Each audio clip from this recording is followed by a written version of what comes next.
as we've seen in Scotland, where those rent freezes have already been introduced, this has already provided some unintended and negative consequences for tenants and for those seeking to rent property, because the supply of rental housing is reducing whilst demand is growing. And indeed, the country's, or Scotland's largest house builder has now announced that they are going to halt investment in private rental sector, partly because of these measures. And also unintended consequences we see in Ireland, where it was mentioned there are, of course, already forms of rent control in place. We've seen recently chaotic photographs on social media, hundreds of people queuing up to try and get hold of rental properties in places like Dublin at the moment. So clearly not the panacea of kind of solve everything, certainly at the moment. It struck me that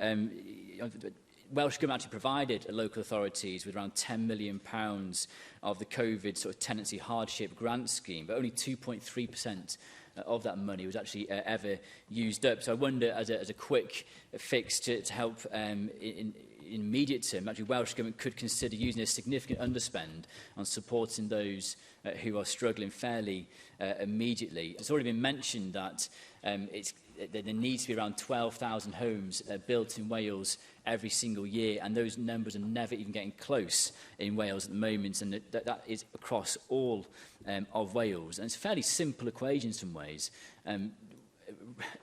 More homes enables fewer people to be homeless. It's not rocket science. Nearly 85% of property homes in Wales is either owned or is in private rental sector. It's a real significant proportion of homes here in Wales. Data from Propertymark shows that twice as many landlords are leaving the sector compared to other parts of the UK. So it's clearly an issue here in Wales which is different to other parts of the UK, causing landlords not to want to be here as much as other areas of the UK.